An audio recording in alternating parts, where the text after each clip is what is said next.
స్కూల్లో మా పాపకి సీట్ ఇవ్వలేదంటూ కలెక్టరేట్ ని ఆశ్రయించారు ఓ తల్లి. ఆ తల్లి ఆవేదన ఏందో ఒకసారి కనుక్కున్నారండి.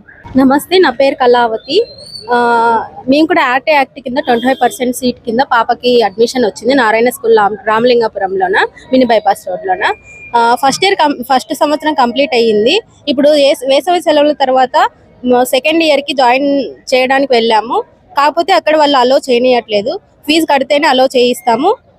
ప్లస్ గత సంవత్సరంది అంటే వాళ్ళు గవర్నమెంట్ వేయలేదంట, ఆ ఫీజు మేము కట్టాలంట. 13,000 కట్టమన్నారు. Plus admission fee 3,800 plus books కానీ యూనిఫామ్కి 10,000 కట్టమంటున్నారు. అట్లయితేనే మేము అలో చేయనిస్తాం, లేకపోతే లేదు అని చెప్తున్నారు. మేము డిఓ కూడా కంప్లైంట్ ఇచ్చాము. అక్కడ కూడా ఏం ప్రాబ్లం సాల్వ్ కాలేదు మాకు. అందుకే కలెక్టర్ దగ్గరకు వచ్చాము. ఈయన దగ్గర కూడా అవ్వడం లేదు. మా అర్జీ అనేది ఆపేస్తున్నారు. అసలు కలెక్టర్కి ఇన్ఫర్మేషన్ పాస్ అయిందా లేదనేది మాకు తెలియదు. మేమే ఇంత పోరాటం చేసినా మాలాగా చాలా మంది ఉన్నారు. ఇంత ప్రాబ్లమ్స్ మేము సొల్యూషన్ కోసం మేము ట్రై చేస్తున్నాం, కానీ ఎక్కడ మాకు ప్రాబ్లం సాల్వ్ అయ్యే సమస్య అయితే జరగట్లేదు. ఇక్కడ మినిస్టర్ దగ్గర కూడా వెళ్ళాము. అందరూ ఏకతాటిగా ఒకే మాట మీద ఉన్నారు. మాకు ఇంకా యాక్ట్ అనేది ఎందుకు ఉంది, 25% సీట్లు అనేవి ఎందుకు ఉన్నాయి మాకు, మేము ఏం చేయాలి, ఎవరికి కంప్లైంట్ ఇవ్వాలి? ఇందులో ఇన్వాల్వ్ అయిన వాళ్ళందరూ ఏం యాక్షన్ తీసుకోవట్లేదు. అధికారులు పట్టించుకోవడం లేదు, మంత్రి పట్టించుకోవడం లేదు. మినిస్టర్ దగ్గర కూడా వెళ్ళాము. వాళ్ళు కూడా స్కూల్ యజమాన్యం ఎలా చెప్తే అలాగే చేయమంటున్నారు. సో ఆల్రెడీ పాప 1 సంవత్సరం చదివింది, మళ్ళీ కంటిన్యూ చేయడానికి ఒప్పుకోవట్లేదు. కంటిన్యూ ఆర్టీఐ యాక్ట్ కింద 25% ఇలా మాకు రిజర్వేషన్ ఉంది అని మీరు మళ్ళీ వాళ్ళకి చెప్పారా? చెప్పాము మేడం, చెప్పాము. అవి ఏ రూల్ ప్రకారం మమ్మల్ని పంపిస్తారంటే మాకు తెలియదు. అదంతా మాదేది, మీరు వాళ్ళతో మాట్లాడుకోండి, మీ డిఓతో మాట్లాడుకోండి, మా సంబంధం లేదంటారు. వాళ్ళ సంబంధం అయినప్పుడు వాళ్ళ స్కూల్ పేరు ఆర్టీ యాక్ట్ కింద ఎందుకు ఇచ్చారు మేడం అంటున్నా నేను. వాళ్ళ సంబంధం అయినప్పుడు వాళ్ళ పేరు ఎందుకు ఇచ్చారు? మేము ఆన్లైన్ అప్లై చేసుకున్నాము.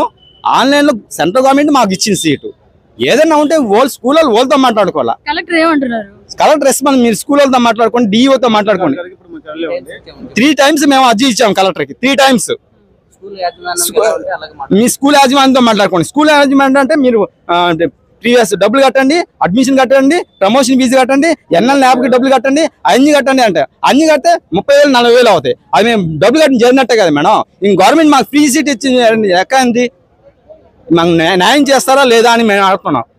మీ సెంట్రల్ గవర్నమెంట్ కూడా సెంట్రల్ కూడా ఇన్ఫర్మేషన్ కరెక్ట్గా ఇస్తున్నామండి. సెంట్రల్ గవర్నమెంట్ మీరు ఫ్రీ ఎడ్యుకేషన్ ఇచ్చే పని అయితే మీరు యాక్ట్ తరఫున నోటిఫికేషన్ వేయండి, లేదంటే ఏగాకండి. మీలాగా మాతో పాటు ఎన్నో పేరెంట్స్ ఇలా సఫర్ అవుతున్నారు, ఇలాగే సఫర్ అవుతుంది, చాలా ఇబ్బంది పడుతున్నారు. మీరు ఈలేనప్పుడు పేదవాళ్ళకి కనీసం 20 సీట్లు స్కూల్కి ఈలేనప్పుడు మీరు ఎందుకు స్కూల్ రన్ చేయడం? అంతంత వేలు ఫీజులు కట్టుకున్న వాళ్ళు 25 మందికి ఫ్రీ సీట్ ఇలేరా? సెంట్రల్ గవర్నమెంట్ కూడా సీరియస్ గా యాక్షన్ తీసుకోండి. సెంట్రల్ గవర్నమెంట్ నేను చెప్పేది ఒకటే మనం, ఆర్టీ యాక్ట్ కింద మీరు ఫ్రీ సీట్లు ఇచ్చే పని అయితే నోటిఫికేషన్ వదలండి, లేదంటే వదలగాకండి. ప్రజల్ని మీరు మోసం చేస్తున్నారు. మీరు మోసం చేస్తున్నారా, స్కూల్ వాళ్ళు మోసం చేస్తున్నారు, గవర్నమెంట్ మోసం చేస్తున్నా మాకు తెలియట్లే. మేడం నమస్తే. నా పేరు భవానీ మేడం. మా పాప పేరు దేవిక. మా పాప ఆర్టీ యాక్ట్ కింద లాస్ట్ మంత్ 29th మెసేజ్ వచ్చింది ఫోన్కి. మీ పాప ఆర్టీ యాక్ట్ కింద Sri Chaitanya school Ramji Nagar branch select అయింది. విత్-ఇన్ 1 week లోపల అక్కడికి వెళ్ళి కన్సల్ట్ అవ్వండి, లేకపోతే అడ్మిషన్ క్యాన్సిల్ చేస్తాము అని చెప్పారు. మాకు మెసేజ్ వచ్చిన సెకండ్ డే వచ్చి May 30 మేము శ్రీ చైతన్య అక్కడ స్కూల్ నేమ్ అయితే అక్కడ ఉంది, కానీ బ్రాంచ్ అక్కడ లేదని తెలుసుకొని ఏసీ నగర్ బ్రాంచ్కి వెళ్ళాము. అక్కడికి వెళ్తే ఇక్కడే క్లబ్ చేస్తున్నారు, ఇక్కడే సీట్ ఇస్తాము అని చెప్పారు. తర్వాత ఒక 10 days ఆగి మళ్ళీ రమ్మన్నారు. 10 days ఆగి వచ్చిన తర్వాత పాప ఇక్కడ 1,000 వచ్చి అడ్వాన్స్ ఫీజు కట్టించుకున్నారు. ఒక 10 days ఆగి రమ్మన్నారు. 10 days ఆగి వచ్చిన తర్వాత పాపకి సీట్ ఇక్కడ రాలేదు అని June 15th కాల్ చేసి చెప్పారు, పాప ఇక్కడ బ్రాంచ్ సెలెక్ట్ కాలేదు, పార్థసారథి నగర్ బ్రాంచ్ అని. మళ్ళీ మేము June 16th వచ్చి పార్థసారథి నగర్ బ్రాంచ్కి వెళ్ళాము. అక్కడికి వెళ్ళిన తర్వాత ప్రిన్సిపల్ మేడం ఉండి మాట్లాడారు, ఏజిఎం సార్ లేరు, మీరు రేపు రాండి అని వెళ్ళారు. సరే మళ్ళీ 17th వెళ్ళాము. 17th వెళ్ళినప్పుడు ప్రిన్సిపల్ మేడం వచ్చి డిఎస్సి ఎగ్జామ్ రాసడానికి విద్యానగర్ వెళ్ళారు. మళ్ళీ 18th వెళ్ళాము.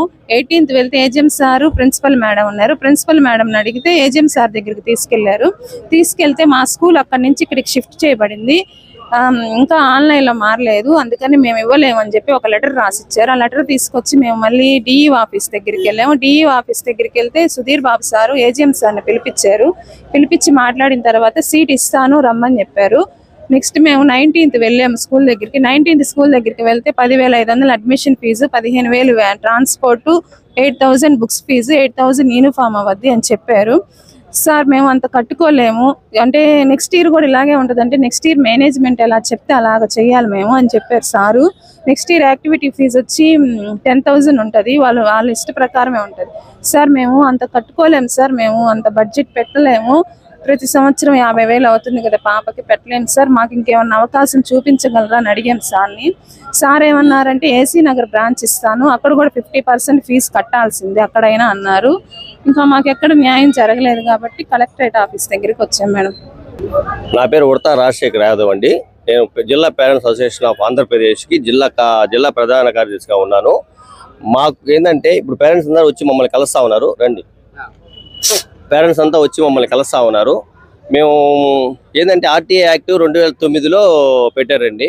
అది ప్రభుత్వానికి ఎప్పుడు పెట్టారా అనేది ఏ ప్రభుత్వం పెట్టింది అనేది కాదు. ఆర్టీఏ యాక్ట్ ఒక చట్టం తీసుకొచ్చింది. ఒక ఇద్దరు జిల్లా జడ్జిలు, సుప్రీంకోర్టు జడ్జిలు వాళ్ళందరూ కలిసి ఈ చట్టాన్ని తీసుకొచ్చారు. ఆర్టీఏ యాక్ట్ ప్రకారం 25% రాయితీ ఇవ్వాలా, బీసీ ఎస్సీ ఎస్టీ మైనార్టీలకి 25% రాయితీలు ఇవ్వాలా. అదేమి ఇవ్వరు. యాజమాన్యం ఎప్పుడంటే ఎప్పటికప్పుడుకి 1 సీటు 2 సీట్లు చూపించుకునేది, ఊరితే నామ మాత్రంగా చూపించుకోవడం, మిగతా సీట్లన్నీ అమ్ముకోవడం. ఇంత బీసీ ఎస్సీ ఎస్టీ మైనార్టీలు పోయి అడిగితే అయిపోయినాయి మా సీట్లు, మా కోట అయిపోయినాయి అని చెప్పడం. ఏదో ఒకరికి అట్లా ఏదో లక్కీగా గవర్నమెంట్ ఏదైనా వచ్చింది అనుకోండి, వాళ్ళని ఇట్లా మభ్య పెట్టి తిప్పించుకుంటా ఉన్నారు. ఈ విద్యా సంస్థలు ఏదైతే ఉన్నాయో అన్ని ఒక బోటకపు విద్యా సంస్థలాగా ఉన్నాయి, కానీ ఎక్కడ ఒక న్యాయం జరిగినట్టు ఎక్కడా లేదు. ఈ మేము అడిగేది ఏంటంటే ఆర్టీఏ యాక్ట్ ప్రకారమే చట్టం నిర్ణయించిన ప్రకారం ఫీజులు తీసుకోవాలా, కానీ అక్కడ ఫీజులు చట్టం నిర్ణయించిన ప్రకారం తీసుకోరు. కానీ government right to act information ఒకటి ఉంది, అది ఫీజుల్ని నియంత్రణ చట్టం. అది ఆ చట్టాన్ని ఇంప్లిమెంట్ చేయాలా, ప్రతి స్కూల్లో ఇంప్లిమెంట్ చేయాలి. ఏ స్కూల్లో ఇంప్లిమెంట్ చేయడం లేదు. దాని మీద పోరాటం గత 4-5 నెలల నుంచి మేము చేస్తానే ఉన్నాం పేరెంట్స్ అసోసియేషన్ తరఫున. కానీ ఈరోజు సమస్య అమ్మాయిది, పాపకి ఫీజు కట్టలేని పరిస్థితి వాళ్ళది, చాలా పేద కుటుంబం. ఒక సీట్ వచ్చింది, ఆ సీట్ వస్తే దాన్ని మభ్య పెడతా వాళ్ళకి నిరాశ చూపిస్తా ఉన్నారు. అలా చేయకూడదు అని చెప్పి దాని మీద మేము ఈరోజు కలెక్టర్ గారికి వినతిపత్రం ఇచ్చాం. కలెక్టర్ గారు డిఓ గారిని కూడా పిలిచి మందలించారు. ఇస్తే మీరు వినతిపత్రాన్ని తీసుకోవాలి, అర్జీని తీసుకోవాలి కదా అంటే, లేదు సార్ మాకు ఆన్లైన్లో వస్తుంది అదే అంటున్నారు వాళ్ళు. ఆన్లైన్ వచ్చేది కాదండి, ఒక పేరెంట్ దగ్గర ఒక పేరెంట్కి కష్టం వచ్చింది, మీరు డిఓగా మీరు ఎంఈఓగా మీరు చట్టం ఉంది కదా, దాని ప్రకారం మీరు ఇంప్లిమెంట్ చేయాలి కదా అంటే వాళ్ళు నిమ్మకనేటట్టు వ్యవహరిస్తున్నారు. అట్లా కాకుండా అన్నీ కూడా చట్టం ఇంప్లిమెంట్ చేసి జీవోల్ని ఎక్కడికెక్కడికి జీవోలంతా ఇంప్లిమెంట్ చేయాలని మేము మా డిమాండ్ లాస్ట్కి. ఆ డిమాండ్ ప్రకారం డిఓ గారిని ఎంఈఓ గారిని అవసరమైతే ఆ స్కూల్ యాజమాన్యాన్ని మీద కూడా చట్టరీత్యా చర్యలు తీసుకోవాలి, జైలుకి పంపించాలని కూడా మేము డిమాండ్ చేస్తున్నాం. ఆర్టీఏ యాక్ట్ కింద ఏదైతే సెంట్రల్ గవర్నమెంట్ రిలీజ్ చేసిందో 25% సీట్లు ఎస్సీ ఎస్టీ బీసీ మైనారిటీ వాళ్ళకి ఇవ్వాల్సిన సీట్లు వాళ్ళకి ఇవ్వాలని వాళ్ళు డిమాండ్ చేస్తున్నారు. వాళ్ళకి న్యాయం చేయాలని కోరుతున్నారు.